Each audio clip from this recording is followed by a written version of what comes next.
Za kraj prvog dana ostavili smo predavanje koje ne želite da propustite. Pozdrav i za vas na balkonu, dakle puna kuća, da čuje jednog od osnivača naše konferencije, SEO veterana sa 23 godine iskustva, kojeg mnogi ovde već znate. Sad mi je žao što nemam onaj baršunosti glas da najavim Nedima Šabića. Izvoli, Nedime.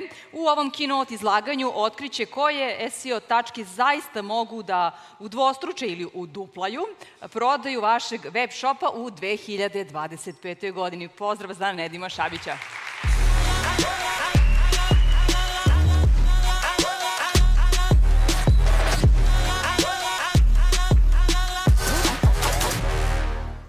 Dobro večer. Dobrodošli u predstavu koja se zove Bole me noge. Tako da ako upola frke moram sjesti, to je zato što sam puno hodao radi vas. Tako da znate da ste vi krivi. Kome ne zna, moje ime je Nedim Šabić i eto, malo više od 23 godine se bavim digitalnim marketingom na specijalizaciju na SEO, a rekao sam prošli put i obećao sam sebi da ću se predstaviti drugačije, a u budućnosti ćete saznati zašto, a neki već sada znaju. Ja sam Nedim Šabić, YouTuber. A dok još niste otkrili što sam YouTuber, da bavimo se temom na koju sam se specijalizirao, a to je e-commerce SEO. Koja su očekivanja kada radimo sa klijentom? Koje on gleda KPI-eve? Koje su metrike njemu bitne? Najbitnija njemu metrika je naravno organski prihod. Zašto organski prihod? Organski je onaj koji dođe preko SEA. Znači, organic traffic, organic revenue, organic profit, sve kad piše organic, zapravo misle to je došlo putem SEA. A SEO može biti Google, Bing i tako dalje, a između ostalog i ovi AI-evi. Ono što je realno očekivanje kad radite s nekim ko zna je ovo što piše. I to postavlja neke posebne standarde. Znači, 50% rast organskog prihoda za 6 mjeseci. To se uvijek mjeri year over year. Znači, naspram prošle godine u istom periodu, a ne onih proteklih 6 mjeseci. Ili 100% rast za godinu dana. Uz to, shopovi žele da je dobiju puno novih kupaca. Toliko im je drago da vrate stare, to se zove retencija, i na tome mnogi web shopovi padnu zato što nemaju dovoljno veliku retenciju. Znači, ne vraćaju im se godišnje dovoljno istih korisnika, pa zato žele mnogo da nadoknade sa novim kupcima. A zapravo oba dvije metrike su izuzetno bitne. Ako imate web shop gdje je retencija ispod 2, bolje ga odbijte kao klijenta. A broj novih kupaca i sav prihod i sve što se vrti oko toga, profit, je izuzetno bitno da SEO bude kanal broj 1. Ako to nije, znači ima još mnogo prostora da se to uradi. Tako da, zašto? Zato što SEO, kao naspram drugih kanala, nema neke stalne troškove, nema cijenu po kliku, nema troškove oglašavanja i zato kroz SEO najbrže raste dobit ili ti ga profit. I to postane najdraži kanal onima koji su jako dugo u igri. Dakle, web shopovi koji tek kreću, nije im zamjeriti da bace fokus na oglašavanje tu i tamo. Ali kad prođe 5, 6, 10, nekad 15 godina, shvate, SEO mi ipak puno donosi profita na kraju krajeva. I to su neke, dakle, konačni cilj kroz to jeste da naraste dobit, kako god.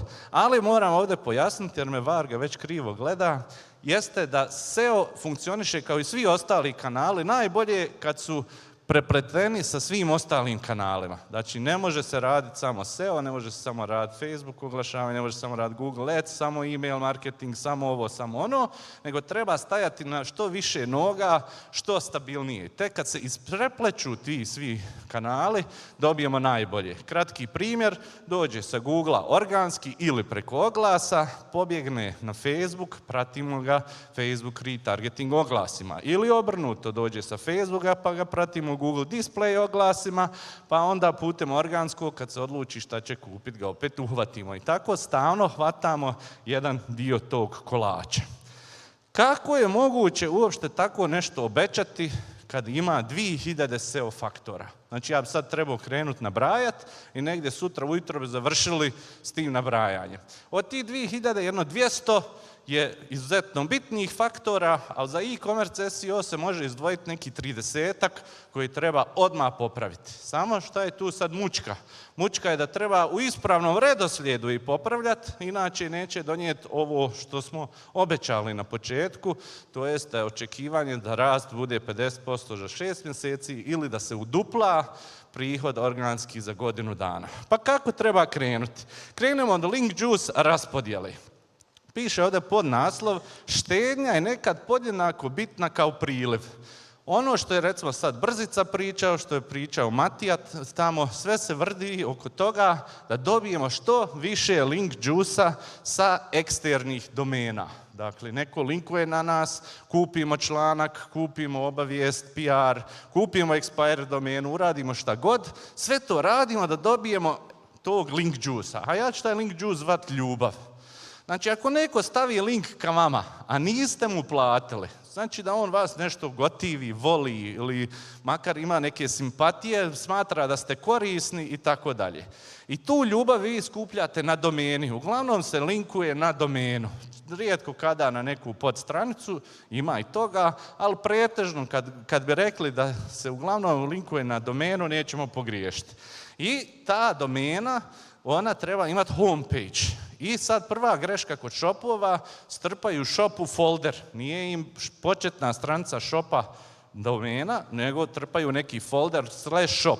Odmah razdijeliše taj eksterni link juice na mnogo daljnjih. Dakle, treba biti shop homepage prvi i da dijelimo na meni, tačke iz menija i one proizvode i sve što se ispod nalazi taj link juice kroz navigaciju i kroz featured iteme. Znači, radimo na tome da povećamo eksterni link juice. Kad ga povećamo, kad imamo dovoljno, trebamo ga redistribuirati. I što znači da onda šta rade ljudi? Griješe, to jeste stavljaju sve što je moguće na homepage. Pa imate homepage-eva koji imaju 1500 izlaznih linkova. A nekako okvirno se može reći da ogroman web shop može imati do 300 izlaznih linkova, srednji neki 200, a manji 100 ili 150 maksimum. Znači moramo reducirati broj linkova sa homepage-a na stvari koje valje. Prvo mjesto na kojem ćemo počistiti broj linkova je meni.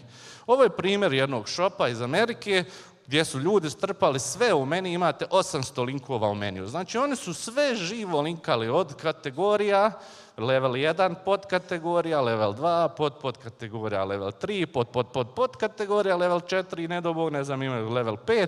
Uglavnom, oni su sve linkovali. To ne treba tako. U meniju se trebaju u malim shopovima nalaziti level 1 i level 2 kategorije, u srednjim level 1, level 2 i najjače level 3 kategorije, a u ogromnim sve level 1, 2 i 3 kategorije. I to je neki vrhunac kako treba to raspodijeliti.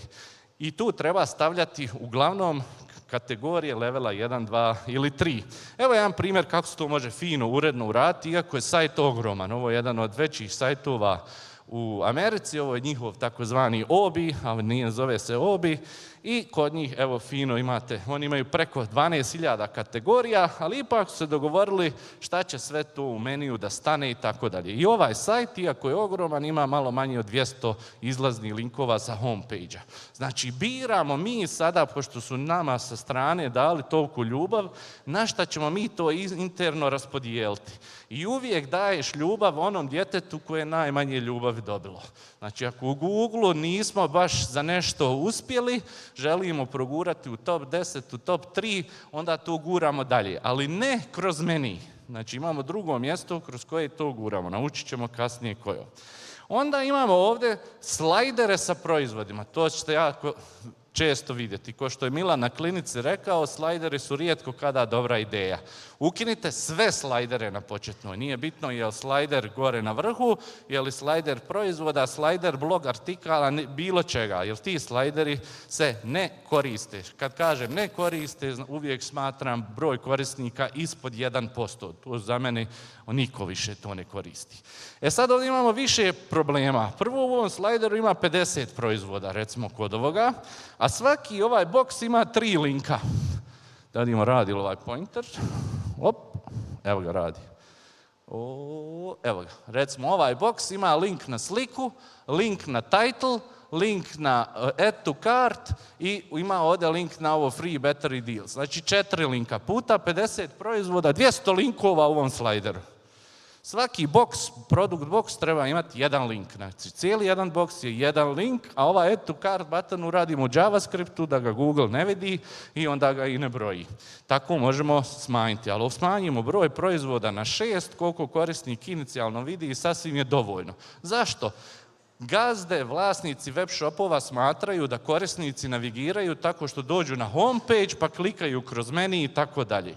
U stvarnosti oni direktno dolaze ili u kategoriju ili na proizvod preko Googlea ili organski ili plaćeno preko Facebooka i tako dalje. Rijetko ko dolazi na homepage, pa oni vole vidjeti isto svoju facu tamo kao my team i on je u sredini sa ekipom i tako dalje. To niko živ ne gleda, a to možete provjeriti, koristite mouse flow i vidite da preko 50% korisnika ne scrolla ispod polovine homepage-a vašeg shopa. Tako da su ti linkovi irelevantni. Homepage više služi za Google nego za korisnike. A manje od 12% ljudi klikne uopšte na meni tokom posjete.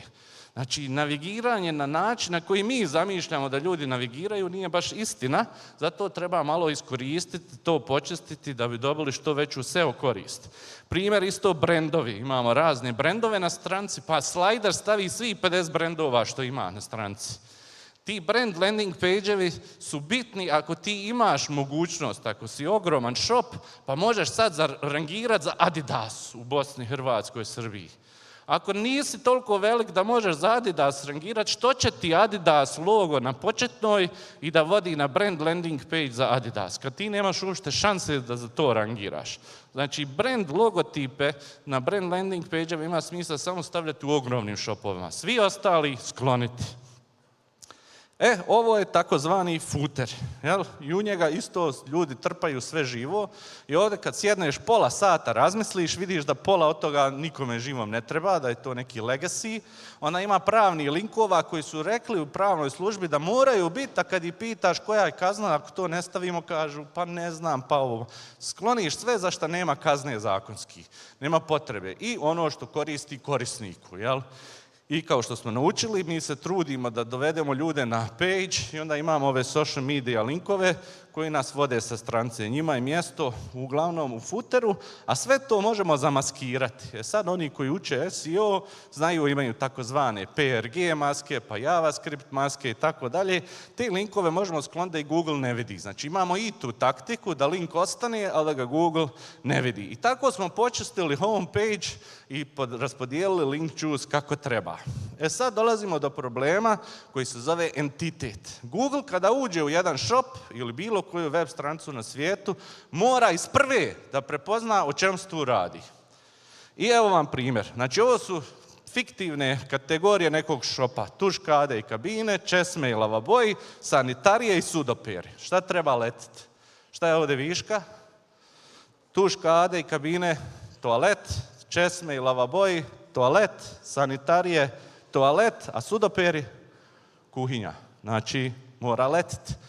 Nebitno što se njemu kao business owneru u glavi uklapa da on prodaje i sudopere i lavaboje i zidne i podne pločice za kupatilo i zidne i podne pločice za kuhinju, to treba odvojiti i izbaciti iz toga.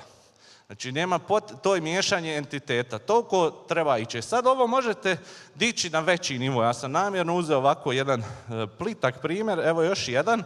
Shop neki za alate, aku alat, ručni alat, motorne testere i baštenski namještaj. Oni vole to zvat bašta i alati, tu kategoriju. A kakve veze imaju bašta alat? Mi imamo u svom mozgu, ima to neke veze, ali možeš li ti zaista prodavati dobro bušilice i onda one razne dvosjede, trosjede za baštu i tako. Pa inače ne, jedno od to dvoje uvoziš. I ako vidi se da si za alat specijalizovan, izbaci taj namještaj. A u kuću ja ne di me sad s tim namještajem. Evo vam jedan primjer, jedan naš klijent prodaje traktore i motore. I dok sam ja njih ubijedio da ne trebaju motore biti sa traktorima, to je borba, jer je pitanje šta ćemo s njima. Odvojimo u drugi web shop. Znači uzmemo motore pod tim brendom u drugi web shop i ostavi ovaj web shop da se bavi traktorima. I to je princip. Dakle, ono što ne može stati, strpaju drugi web shop. A ko će sad plaćati taj drugi web shop? Čekaj, jel ti hoćeš da uduplaš prihod? Hoću. Hoćeš da uduplaš dobit? Hoću. Makni motore. Pa ne, i hoćeš da pa hoću, pa makniš, u čemu je problem? Znači, prodaješ tulipane, ruže, ovo, ono, i onda imaš tamo bosiljak. Šta će ti vam bosiljak u cvjećari? Izbaci bosiljak, pa kupuju, pa kupit će više ruža ako nema bosiljka. To je ta Google logika. Imate Google Shopping klasifikaciju, ja sam zaboravio staviti link, ali možete samo googlat Google Shopping Classification. Imate listu šta Google smatra da potpada pod određenu kategoriju. I tako možete vidjeti da li ste u okviru jednog entiteta. I očistite taj entitet, izbacite stvar. Ako ne izbacite tu stvar koja je viška, Google ima problema ili poteškoća da vas prizna kao da pripadate nekom entitetu. Ne radi se više o tome da li ćemo prepoznati. Dobro ćemo prepoznati, ali neće vas priznati jer ste neka vrsta svaštare. To se naravno ne odnosi na generalističke web shopove koji ima jako malo. Imamo rich snippete, često podcijenjeni. To su dakle one stvari koje se stave u HTML kod, niko ih živ ne vidi, samo Google se brine o njima, ali to na osnovu rich snippeta ili strukturalnih podataka Google je napravio imperiju. I ako mi njima damo što više rich snippeta, oni će bolje nas poznavati. Pa recimo ako ukucate svoj brand pa sa strane u onom takozvanom knowledge panelu nema nikakve informacije o vašoj firmi, o vašem brandu i tako dalje, to znači da niste dali dovoljno strukturalnih podataka. Trebate upoznat Google sa vašim brandom, sa vašom firmom i tako dalje. Pa recimo najpoznatiji i najkvalitetniji rich snippet koji možemo dobiti su ove zvjezdice. To su takozvani aggregate rating snippet koji se nalazi u product snippetu. Zašto je on bitan? Zato što privlači pažnju i povećava CTR. A CTR je najbitniji off-page faktor. Nisu backlinkovi, nego CTR. I CTR na proizvodima možete naglo popraviti ako imate ove zvjezdice. Pogotovo na našim tržištima gdje uglavnom ljudi nemaju blage veze kako da ih dobiju.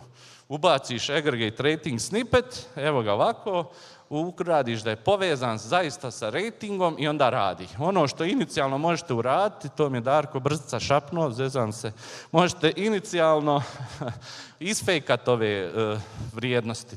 Kad tek prvi put javite Google-u, možete isfejkati da imate svugdje 2, 3, 5, 10 recenzija, to će prihvatiti, ali buduće morate dobro računati.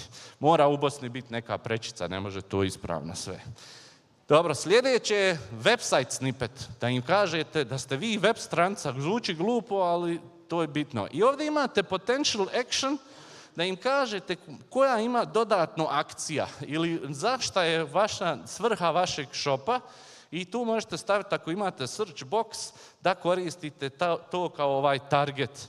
Ali jako je bitno popuniti ovaj website snippet. Ako niste samo website, možete biti organizacija. Možete biti preduzeće, možete biti DO, onda popunite i ovaj dio za organizaciju. Ako još ste precizniji, onda kažete ja sam online store. Znači niste samo web stranica, niste organizacija za web stranice, nego ste online store. Pa ovdje imate ovo name koje možete popuniti i to ime će na mobitelu izaći kao ime sajta umjesto title taga.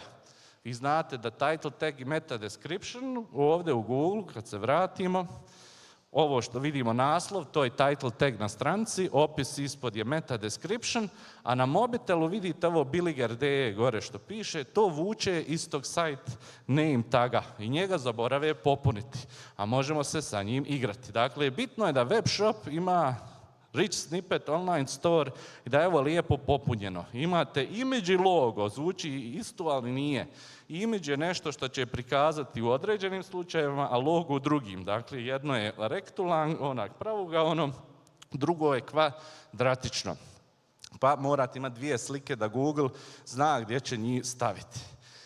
I onda imamo sljedeći snippet. Često ste ovo vidjeli, slikice pored rezultata ili slikice ispod rezultata, pogotovo u fashionu. Često vidimo te slikice. Kako doći do tih slika? Ako je vjerovat Facebook grupama, to je neka čarolija. Mora se neko u Google smilovat da vi to imate, a vrlo je jednostavno, ima takozvani item list rich snippet. U tom item list rich snippetu u kategoriji izlistate sve vaše proizvode u takozvanom karusel snippetu, tako ga zovu, a to nije ništa drugo nego list item skima koju možete postaviti, dakle rich snippet. I dobit ćete ove slikice. I sad vi zamislite, imate ove slikice, imate zvjezdice, kontrolišite gore naziv, meta description vam valja da ga Google prihvati. Neće Google prihvatiti svaki meta description, samo onaj koji valja. A vaš stranca se ne pojavljuje samo za keyword, evo ovdje Nike Air Max tenisice. On će se pojavljivati za mnoge druge keyworde i tu će Google onda prikazati drugi meta description, sasvim logično. A makar za ovaj možete definisati šta želite tu da bude. I evo ovdje super primjer šta ljude interesuje, da je 30 dana za zamjenu ili povrat, da je besplatna dostava, samo originalni proizvodi i da imaju garanciju kvalitete. Treba razmisliti šta tu treba napisati. Treba pisati sve ono što konkurencija ima i još nešto novo što je korisniku bitno. I tu je izuzetno bitno da poznajete kome prodajete, šta prodajete i da to riješite putem, evo ga, title tag i site name smo prošli, da to riješite, name smo spomenuli, da riješite putem paterna. Paterni su dakle kao neki templati gdje vi možete koristiti isti pattern za sve jednu kategoriju ili sve jedan proizvod, ali ima neka varijabla.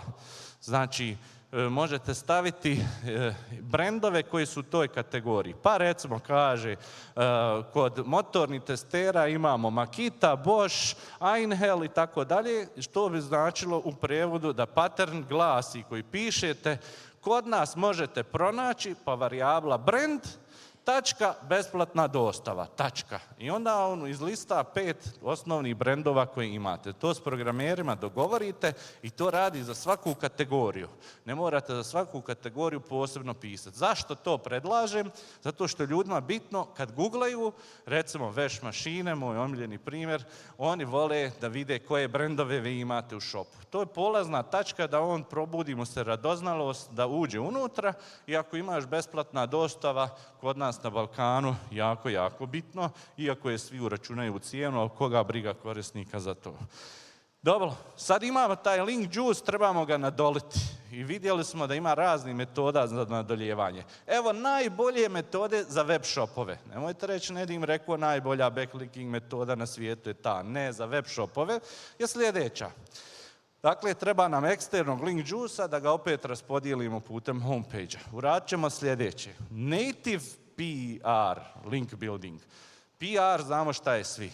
Izađe reklama, dakle, naša firma je najbolja na svijetu. Slušali smo sve rekorde i konačno smo dobili ISO certifikat. Koga briga za vama vašim rekordom ISO certifikatima? Nikoga, jel tako? Recimo da prodajete bicikla, jel? Imate shop za bicikla i vi sad kažete mi smo dobili nagradu za najljepši web dizajn i ISO certifikat i polijepite to po portalama. Ni će to ko kliknut, ni će to ko pročitati, a taj link u tom članku bezvrijedan. Jer link vrijedi ako se klika na njega. Ako se ne klika na njega, bio on do follow, no follow, ne vrijedi. Ako se klika na njega, vrijedi. Imate patent od Google na tu temu. Dakle, nije bitan do follow, no follow, bitno je da se klika na njega. E sad, kako navesti nekoga da klika? Kako uopšte doći do native PR objave? Prvo da objasnimo šta je native PR. To nije da piše moja firma je najveća na svijetu, nego 10 stvari koji početnici biciklisti zaborave se pripremiti, zaborave na putovanju. I onda iz lista zaborave ponijeti vodu, rezervne čarape, presvući gaće i tako dalje. Sve živo i u tom članku vi preporučujete, tipa imaju sjedišta, da treba ako idete na duže putovanje bolje sjedište, pa spomenete tog taj brend i linkamo na taj brend. Pa onda kažemo ima studija o tome koliko biciklo ne valja voziti po asfaltu, pa linkujemo na tu studiju. Znači članak koji je jako interesantan ciljnoj grupi. Ciljna grupa početnika koji su počeli voziti ozbiljno biciklo, pročitaju to, dobiju izuzetno korisne informacije i linkujete na sve živo što valja. I pazite, ovdje piše 18 plus linkova, to ne znači da su to adult linkovi, dakle, nego da stavite u taj članak minimalno 18 linkova. Zašto? Mi pravimo čitav ovaj cirkus da Google ne može skontati ko je platio za ovo. Ako vi sad linkate na fakultete Harvard, Stanford, šta ja znam, Pennsylvania, London, Minhen i onda vaša, dakle, stranca iz Bosne Mujo bicikla. Pa baš je Google teško skontat ko je platio za članak, jel? Ali ako sve živo izmiješamo, možda i koje konkurenta, i dajemo korisne linkove koji će ljudi klikati, Google kaže prije svega ne interesuje me je li ko ovo platio jer je ovo dobar članak, a drugo i da me interesuje ne mogu skontati. Znači krijem, a kad piše fino moja firma je najveća na svijetu, zna se da je plaćeni PR. I zato će ovaj članak koji je native PR prvo rangirati za početničke greške biciklista na Google-u, donosit će trafik i kad sklone ga sa homepage-a nekog news portala, onda ti linkovi će biti pogledani, čitani i kliknuti i vi ćete napraviti evergreen backlink. To znači backlink preko kojeg će ljudi stalno dolaziti, klikati na vas i Google davati signale. To nije san, to se nauči raditi, isprobate 5-15 puta i skontate kako ide. A to je nešto što je najbolje za online shopove sa news portala dobiti takve linkove. A oni će i vrlo rado objaviti. Ako piše tamo firma XY iz Travnika dobila ISO certifikat. Pa briga ove nacionalne portale što je ta firma iz Travnika dobila, ali ako ima neki native PR članak koji je dobar, oni će ga rado objaviti. Sad imate kontru, imate portale gdje možete sugerirati novinarima šta da objave. Vi napišete native PR članak koji oni mogu besplatno objaviti kod sebe. A novinari su ovako malo poznati da su lijeni, pa šta oni ujutro rade prva 4 sata uz kafu? Listaju bazu podataka vijesti iz svijeta, Reuters, i gledaju šta će prepisati, šta će prevesti, šta će smučkati.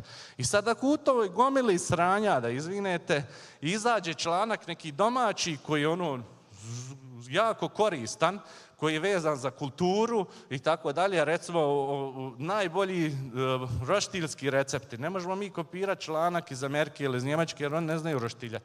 Znači mora neki domaći biti i da on nama objasni kako pripremiti gambare sa gradela, jel, recimo interesantno ljudima da vide kako to ide i tako dalje. Dakle, moramo se potruditi da napišemo nešto što je interesantno novinarima, da oni sami od sebe to objave. Onda imaš besplatan evergreen backlink. Ali za takav članak se treba potruditi, ali vrijedi se truditi. Jer cilj je sa svakog većeg news portala u toj državi u kojoj radimo, koje je naše tržište, da imamo jedan takav backlink. Znači, bolji je jedan backlink, evo uzet ću iz Srbije, znači iz Blica, Telegrafa, N1 i tako svugdje po jedan, nego 100 backlinkova sa Blica. Znači, najbolje je imati po jedan na svakom tom portalu i da redovno objavljujete takve članke. I to je nešto što će vas dovesti do samog vrha. Dobro.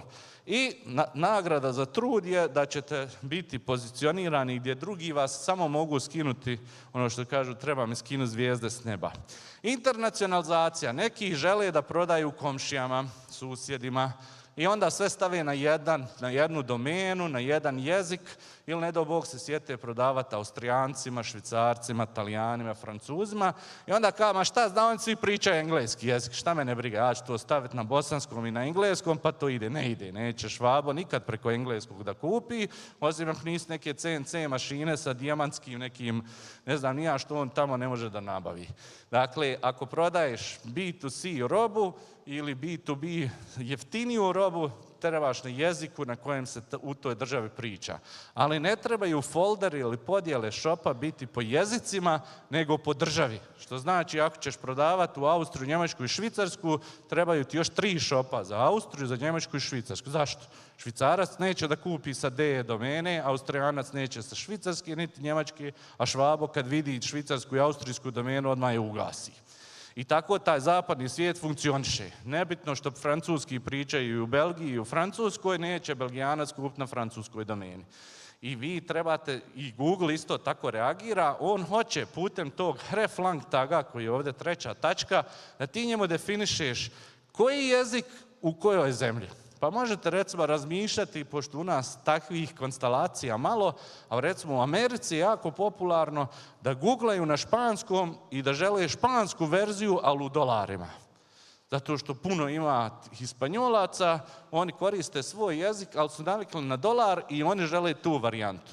I tako mi stalno za svaku državu, ako želimo u Evropsku uniju, nećemo kupiti moja firma.eu pa ponuditi sve na engleskom, nego ćemo napraviti dakle, domenu za Italiju, za Njemačku, za Francusku i naravno englesku, gdje moramo paziti na valutu. Dakle, jedna zemlja je jedna valuta, a jedan shop je jedna zemlja, a ne jezik. To mnogi pogriješe i onda se pitaju što ja ne rangiram u Hrvatskoj s ba domenom, što ja ne rangiram. Nije to do ba domene, to je zato što si ti bosanski stavio u Hrvatsku. Nije to isti jezik, a nije isti jezik ni u gore, kad HTML strancu označavate, možete označiti jezik, a pogotovo ne u tom href lang tagu. To je jako komplikovana tema, zato postoje SEO specijalisti, zovnete njih i nek se oni muče s tim. Ali uglavnom to treba napraviti kako spada. Sortiranje. Evo uzet ću jedan primjer. Ovo je sajt neki iz Hrvatske i ima ove gore stvari za sortiranje. Jel? I nevjerovatno je kako ovo sortiranje funkcioniše. Evo na klinici možda su neki propustili, nismo govorili. Nema uopšte pravo sortiranje u moru ovih opcija sortiranja. Nego od najjeftinijeg, najskupljeg popusti i novo. Treba najprodavanije u bilo kojem obliku, to sam govorio, dakle, ili po komadu, ili na osnovu prihoda koji je ostvaren. Zavisi šta prodajemo. Ako prodajemo šarafe, ide po prihodu, ako prodajemo traktore, onda ide po komadu. Dakle, zavisno od robe. I treba poredati opet samo iz onog razloga da link juice za te proizvode dođe što prije, a i da korisnik što prije dobije bolji izbor. Pitao se neko šta bi korisnici voljeli vidjeti kada dođu.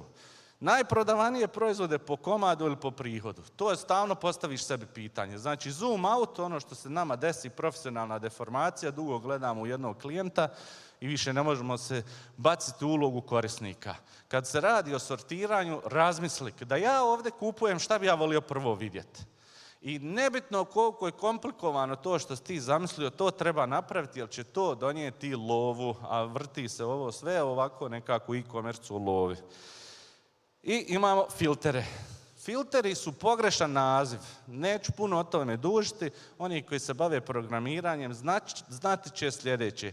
Filter je pojam koji se koristi u backendu. Znači, ako u backendu, evo uzet ćemo Shopify, imate izlistane sve, dakle, atribute određenog proizvoda, oni se nalaze u specifikaciji tog proizvoda kad odemo na product landing page, na stranicu proizvoda. I to su filteri. Faceti su ono što vi možete da filtrirate u frontendu kad otvorite kategoriju. To znači nisu sve karakteristike određenog proizvoda, to nisu svi atributi tog proizvoda, to su odabrani i to su zapravo faceti. Faceti su dakle ono u frontendu, a filteri su ono sve drugo. I evo ga recimo, greška koja se radi jeste da faceti izgledaju ovako. Cijena padajući meni. Jel? Kako može biti cijena padajući meni? Spol, muški, ženski, dječji. Veličina, ok. Materijal, ok. I boja, ok. Kako ću ja sad Nedime znati šta ide u te facete, šta ne ide? Vrlo jednostavno, vraćamo se u 7. razred osnovne škole. Opisni pridjev. Da li nešto opisuje nešto? Da, to je facet. Ne opisuje nešto? Nije. Dakle, žuta stolica, žuti namještaj, žuta fotelja u redu. Materijal, drvena fotelja, drvena stolica u redu. Veličina, mala stolica, velika stolica u redu. Spol, muška stolica, ženska stolica, nije opisni pridjev. To je već, dakle, kategorizacija, cijena, svakako nije faset. Cijena ne treba uopšte da postoji kao faset, to je uvijek neka vrsta slajdera. Nekad možemo grupisati proizvode, ali uglavnom u 90 slučajeva, 90% slučajeva to ne indeksiramo. I to je, dakle, šta nastaju ova djeca, muškarci, žene, zato se na klinici spominju, to je najčešća greška, da to ide u filtere, a to nije, nego za nekom je bilo mrsko razmišljati, hoće li krenuti prvo od spola ili će krenuti od proizvoda, pa kako da on okrene, sad uzeli smo primjer obuće, da li je muška, ženska, dječja obuća, ili prvo cipele, pa onda cipele za trčanje, zapravo patike, pa patike za trčanje, pa onda spol. Treba razmisliti, a ne skraćivati stvari, ali ti faseti trebaju ići na index follow, znači trebamo ih pustiti u Google, što znači moraju biti odlično popunjeni. Svaki proizvod koji mora imati taj faset u sebi. I mi stavimo to na indeks i tu dobijamo. To je već opet nešto gdje možemo toliko toga dobiti. Ali pospremanje tih faseta u nekom srednjem shopu može trajati 9 mjeseci, 12, 18, 24 mjeseca. Zašto? Zato što proizvodi nemaju ukucane vrijednosti za sve te fasete i to zna potrajati. Ali sav taj posao vrijedi, jer kad ti kao prvi shop zaista napraviš te fasete da korisnici mogu sebi to sve fino isfiltrirati i na Google indeksiraš sve te vrste, onda se vidi ogroman skok. Ali je puno truda, ali vrijedi. Dobro. I sad fasetiranje, ova riječ, ako ste pogrešno pročitali, pročitajte još jednom, nije ono drugo što ste mislili. Dakle, nije svaki filter faset, to je jako bitno znati. Faseti nisu podkategorija, znači ako nešto može biti podkategorija, onda to nije. Možete provjeriti opet u Google Shopping klasifikaciji da li to postoji kao kategorija bilo gdje. Ako ne postoji već znak da to nije kategorija, da je to faset. I obrnuto, ako mislite da neki faset kategorija, provjerite da li se nalazi na spisku i uradite. Sreća, živimo sad u ova doba, sve to možemo pitati umjetnu inteligenciju. Da li je ovo više kategorija ili faset? Ili da li je ovo po Google Shopping klasifikaciji faset ili kategorija? I tako daš mu listu i kažeš za ovo sve mi ovdje označi ili faset ili kategorija i riješiš priču. Faseti trebaju imati svoj URL slug, ko zna to naštima da bude F, i sad imamo dilemu da li staviti te fasete na index follow ili na, ovdje je sad moja greška, index no follow. Šta to znači? Da li ćemo link juice dati proizvodima na stranici za filtere ili ne? Evo vam dva primjera. Ako prodajete šarafe, treba li šarafima još link juice-a? Ne. Jer niko ne traži taj šaraf da u Google taj model šarafa i tu veličinu i tako dalje. On traži kategoriju šarafa, 8 mm šaraf sa takvom glavom. Jel? Ali niko ne traži model CF13, FF2 i tako dalje. S druge strane, ako prodajete knjige, imate shop za knjige, jako je bitno da rangirate za naziv knjige na Google. Znači njemu treba link juice-a. Dakle, za one shopove kojima proizvoda imaju popularan search volume, kao recimo mobitel i knjige, onda stavimo na index follow, damo im sa tih stranica još link juice-a. Ako su nebitne stvari kao šarafi, onda stavimo no follow jer nema potrebe da se Google zamara daljnom računicom oko toga. I title tag H1 i meta description treba biti dinamički. Ono što smo na web klinici vidjeli, ako smo u kategoriji trosjedi, imamo boje, kad kažem žuti, treba pisati žuti trosjedi u H1 i u title tagu. I to su stvari koje mnogo znače. Zašto? Što je duži keyword? On u većini slučajeva govori da je korisnik u što dubljoj kupovnoj fazi. On je što preciznije zna šta želi, znači bliži je kupovini. Kad neko googla trosjed, on želi da vidi kakvi ima trosjeda. Kad kaže žuti trosjed, već zna žena se upetljala. Ide žuti trosjed, ne može nikakav drugi. Onda kaže, ali želi žuti eko koža trosjed, jako blizu. Onda kaže, žuti eko koža trosjed 1,80 m, gotovo. On je, tu je da kupi, samo je pitanje hoće li ovaj ili onaj. Tako sa fasetima se možemo igrati da pohvatamo sve te stvari ako ih ispravno uradimo. Broj proizvoda koji treba biti minimalno u kategoriji. Treba biti najmanje 6 proizvoda da Google uzme u obzir. Ovo je stalno neki isti web shop, nisam i uzeo na zub, nego jednostavno mi naletio. I evo recimo, muški ruksak vrećice. Da li trebaju muški? Upitno, ruksak vrećice, samo 3. Ovaj shop nema šansu da rangira za ruksak vrećice, iako nije neki poseban pojam. Mora imati minimalno 6. Ako je neka bitnija kategorija kao motorne testere, ako tu nemaš 12 proizvoda, nemaš nikakve šanse. Znači 12 je neki limit, a sve ispod 6 je da ta podkategorija ne treba uopšte postojati. Jer korisnik i nema neki izbor ovdje. Osim izuzetak ima u B2B-u, kad prodajete kranove pa imate samo 2 vrste nekog krana, tu ok, ali u ovoj B2C stvari nemojte. A meni treba ta kategorija, pa bit će. Gazda, kad će biti? Pa ne znam, za jedno pola godine, možda za godinu. Kad bude, stavit ćemo kategoriju. Uglavnom, ljudi maštaju da su u nečem jaki, da će biti u nečem jaki. Treba se koncentrisati na ono šta ide, kako ide, što dobro ide i tu napucati stvari, ići do maksimuma, a jednog dana kad budu imali 15 ruksak vrećica, možemo se i njima baviti. I to važi i za popularne i nepopularne kategorije. Treba biti jednostavno realističan s čim raspolažemo. Isto nije, ako imate sad vi 24 proizvoda, uzet ćemo evo patike neke za trčanje. Vi imate 24 različite patike za trčanje i konkurencija ima. Imate rich snippet, oni imaju rich snippet. I po tom rich snippetu oni znaju šta vi imate na skladištu, šta oni imaju na skladištu. I ako vama pola patika uopšte nije na zalihama, neće on brojati 24 patike, nego 12. Konkurencija ima 18, onda će kod njega. Dakle, jako je bitno biti realističan u tome šta zaista, na šta smo specijalizovani i kako u budućnost ide, bolje se što uže specijalizovati, što bolje ćeš proći. Ili makar u početku ne pokušavati dominirati s cijelim svijetom. Vi znate standardno kad pitaš klijenta koja je tvoja ciljna grupa, koja je pa svi. Tako i u SEO kažu, pa daj sve kategorije, sve, pa nemoj bolan, uzmi ono što znaš najbolje, pa kasnije lako proširiti. I što suziš više, veća je šansa na Google iz više razloga, što je ona entitet jasniji i što ima više link juice-a. I što više ima ljubavi, sve u životu bolje funkcioniše. I dodajmo ovu ghost blog paginaciju koju sam isto na klinici kratko pokazao. Ako kategorija, recimo u ovom slučaju 24 proizvoda po stranici, ako imaš više od 240 proizvoda u nekoj kategoriji, na level 1 staviš ovu paginaciju da bi Google došao što prije do tih proizvoda i da bi dodijelio im što više link juice-a. To sam link ostavio audisto.com pagination, možete ukucati pa ćete dobiti. Dobro, i famozno ovo sad 10. po redu. Znači mi smo išli sad redoslijedom kojim to treba rješavati i dolazimo do kraja. I tu dolazi taj magični pre-footer. To je dakle footer koji dođe prije footera. I tu trpamo samo SEO stvari.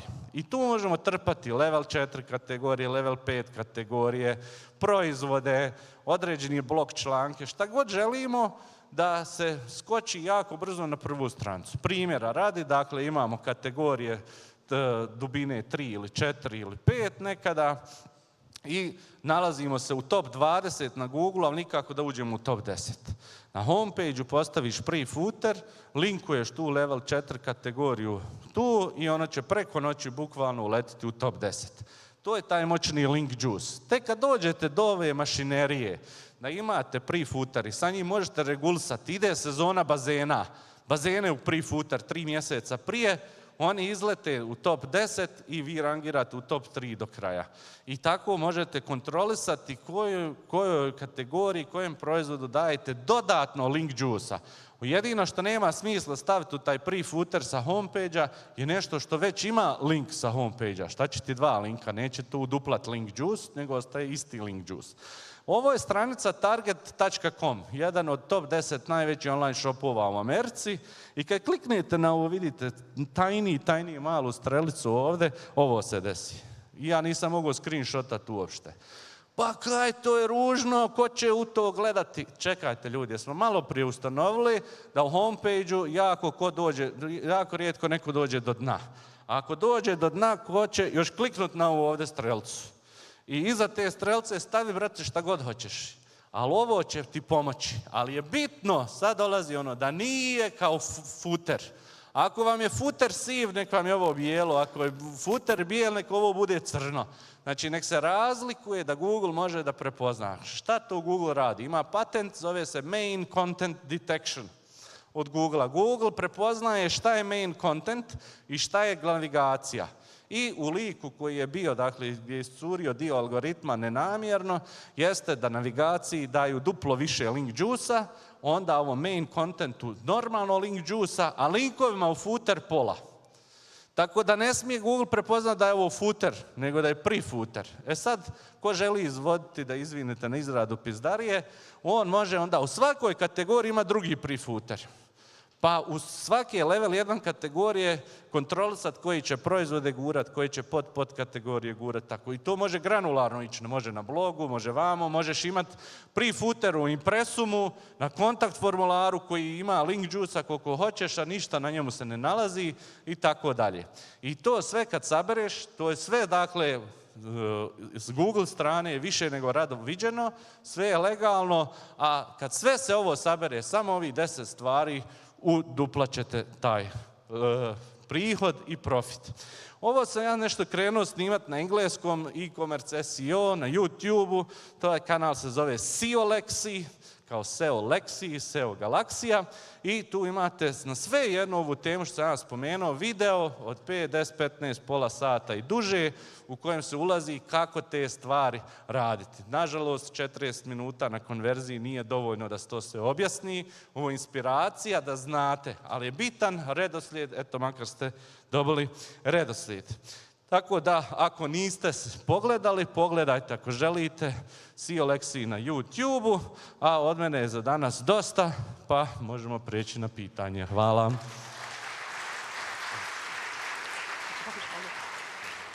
Boga mi, Nedime, dobio si preko veze 45 minuta.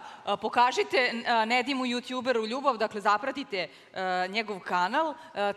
Takođe možete da mu pokažete ljubav i kroz glasanje za korisnost njegovog predavanja, ali Nedim ne ulazi u kategoriju za nagradu. Ovo je čisto pokazivanje ljubavi. Ljude najviše zapravo zanima, ako ne uduplaju svoju prodaju, da li mogu da refundiraju cenu karte? Šta da tako? Ako ne uduplaju prodaju kako si obećao, da li može refundacija cene karte? Opet nisam razumio. Ako ne uduplaju prodaju, da li može refundacija karte? Naravno. Samo zaposlite mene i ako ne bude uduplano, to je to. Zezam se više, ne radimo ali da, definitivno može refundacija karte ako ne uspije. Ako neko uradi sve ovo, ono što ja radim, pokušavam uvijek uraditi je američko under promise over deliver. Ja sam sad vama rekao to, a zapravo je rezultat puno veći. Tako da se ne možete nikako razočarati ako to uradite, a neću vam reći koliko možete zapravo očekivati, ali to vama već zvuči mnogo čim mislite da vrijedi refundacija karte. To je ništa što se može napraviti sa ovih 10 tački, ako implementirate, uduplat godišnje je minimalno ono što ćete postići. Ognjena zanima kako optimizovati budžet koji se većinski troši na proizvode sa namerom da ga preusmerimo ili povećamo ka kategorijama proizvoda. Zanimaju ga načini pored mape sajta i meta robot taga, paginacije, filtera, non-index i tako dalje. To su kompleksna pitanja, treba ući u detalje, u primjer, ali uglavnom zaborave se breadcrumbovi vaćaju link juice na kategorije. Imamo brand landing page-eve, pa preko brand landing page-eva šta radimo? Imamo dakle u kategoriji Bosch, Einhell i tako dalje. Kad kliknemo taj facet od brenda, dobit ćemo recimo Bosch bušilice. Ali šta ljudi rade, na brand landing page-u Bosch ima isto facet bušilice, pa onda ima dupla stranica Bosch bušilice. Umjesto kad klikne na taj facet za bušilice da otvaram na brand landing page-u to, treba link juice iz kategoriji. I tako možemo smanjiti duplicate content, pojačati link juice, a breadcrumbi su omiljeno oružje da to se zaboravi uraditi kako treba. Kaže, često na shopovima se susrećemo sa duplim menijem, posebno za desktop i posebno za mobile. Da li to udvostručuje Link Juice? Da, to kvari duplo Link Juice, dakle imate lekciju isto na SEO lekciju, treba biti jedan meni. Znači isti meni u HTML-u mora biti u desktopu i mobilu. Programeri mrze to čuti, ali to treba tako napraviti. Na kraju se nakane pa naprave, samo i na početku mrsko. Dakle, može se napraviti. Ne treba sakriti jedan meni i prikazati drugi. Ne, treba biti identičan, isti meni, samo putem CSS-a da se kontroliše. I to se za svaki, apsolutno svaki sajt može napraviti, samo je pitanje hoće li oni neće. Ako imamo dva menija, onda trošimo bez veze Link Juice, jer ako u meniju ima 200 tački, imamo dva menija, imamo 400 tački. I to nije u redu. I Google želi da vidi isti meni, to je bitno. Dakle, da i raspored i sve iste kategorije budu kao u mobitelu i u desktopu. Ako morate baš birati, ako želite sakriti mobile, sakriti desktop, over optimizirajte mobilni medij, jer je tu on Google glavni. Google je i dalje mobile first. Mateja pita, pomenuo si linkovanje cele kartice proizvoda jednim linkom. Da li bi rekao da je efekat isti ako ostane više linkova ka tom proizvodu, ali da su svi unfollow osim onoga koji ka njemu linkuje, osim onoga koji se ka njemu linkuje kroz proizvod? Nije isti efekat. Znači, interno nikada ne koristiti rel no follow, zato što nema koristi. On samo odbije Link Juice, ali tebi ne smanjuje broj linkova. Dakle, ako imaš 100 linkova na homepage-u i 10 su rel no follow, onda ti ne ide onaj ostatak 10% Link Juice-a na ovi ostali 90, nek samo propane. Dakle, treba biti jedan product box i normalan link. I jedno lepo pitanje za kraj, pita Dragan, da li možeš da navedeš idealnu strukturu elemenata i redosled na homepage-u po sekcijama? Odnosno, koje sve elemente treba ili ne treba homepage jednog dobro optimizovanog shopa da sadrži? Mogu, jesam već na SEO lekciji YouTube kanalu, ima video, zove se Perfect Shop homepage i na njemu možete pročitati šta sve treba, kojim redoslijedom, kako, koliko i zbog čega. Kakav call to action. Hvala, da završimo ovim, Nedime. Puno, hvala. Ja imam jednu obavijest. Da čujemo. A to je da na partiji obavezno, dakle, sa okovratnikom. Jel, danas imamo čast da boravim u tom prostoru, iako je dan žalosti. Nekako će nam valjda progledati kroz prste, ali ulaz je samo moguć sa akreditacijom. Pa nemojte, molim vas, zaboraviti akreditaciju, jer će mnogi pokušati da uđe u isti taj lokal koji smo mi rezervisali za vas. Eto. Oduzimaš mi posao, Nedime, dobro. Hvala ti puno. Još jedan veliki aplauz za Nedimovo predavanje.